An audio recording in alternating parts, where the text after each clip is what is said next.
अरे बिद्दू, आज घर में बहुत काम है। आज तुझे स्कूल जाने की जरूरत नहीं है।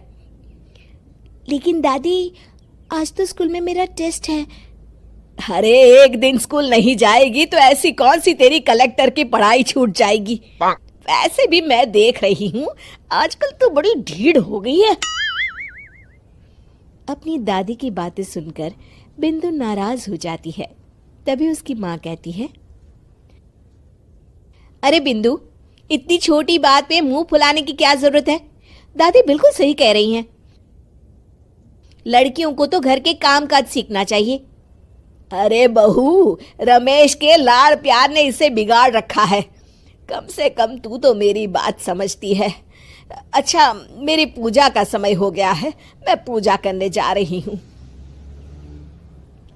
इतना कहकर रमेश की माँ वहां से चली जाती है। इस तरह बिंदु की दादी और माँ दोनों अक्सर उसे घर के कामों में ही उलझा कर रखते थे।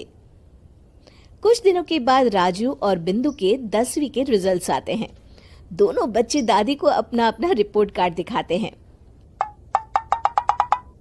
शाबाश मेरे लाल, तू तो बड़े अच्छे नंबरों से पास हुआ है। तभी बिंदु कहती है, दादी मैं भी अच्छे नंबरों से पास हुई हूँ। रमेश की माँ बिंदु को अनदेखा करते हुए कहती है, हाँ हाँ ठीक है, अभी यहाँ खड़ी क्या कर रही है, सुन लिया मैंने। जाकर मेरे लिए चाय बना कर लिया।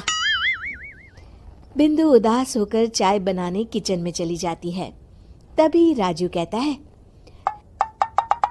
दादी मैं क्रिकेट के कोचिंग सेंटर में एडमिशन लेना चाहता हूँ। अरे वाह राजू बेटा, ये तो तूने बड़ी अच्छी बात कही। तू कल ही अपना एडमिशन करा ले, जितनी भी फीस होगी मैं दे दूंगी। अरे एक दिन मेरा पोता विराट कोहली बनेगा। इस तरह अक्सर रमेश की माँ अपनी पोती बिंदु के साथ दुर्व्यवहार करती थी। कुछ दिनों के बाद रमेश की माँ और उसकी पत्नी दोनों सास बहू मिलकर राजू का एडमिशन अच्छे स्कूल में करवा देते हैं, लेकिन बिंदु का एडमिशन नहीं करवाते। इस बात से नाराज होकर बिंदु अपनी दादी से कहती है, लेकिन दादी मुझे भी आगे की पढ़ाई करनी है। अरे क्या करेगी आगे की पढ़ाई लिखाई करके, हैं? आज से ये पढ़ाई का भूत अपने दिमाग से उतार दे। इतना कहकर रमेश की माँ वहां से चली जाती है। उस दिन के बाद से बिंदु की पढ़ाई हमेशा के लिए छूट जाती है और उसकी दादी उससे घर के सारे काम करवाना शुरू कर देती है। इस तरह उसका सारा दिन घर के कामों में ही बीत जाता था। कुछ दिन बीत जाते हैं और एक दिन रमेश छुट्टियों पर घर आता है। बिंदु को घर के काम करते हुए देख उससे कहता है, अरे बिंदु बेटा, तुम स्कूल नहीं गई?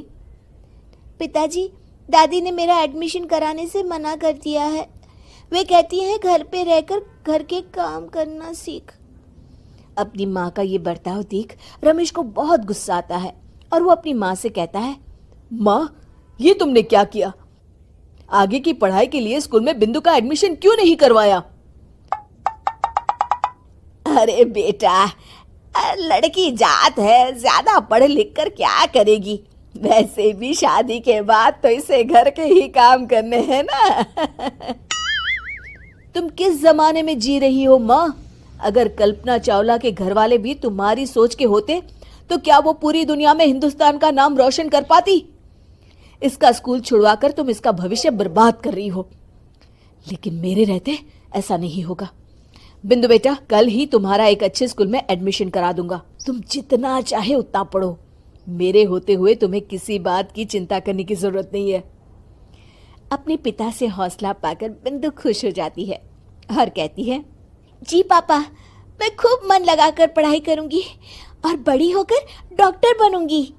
ये हुई ना बात, शाबाश मेरी बेटी।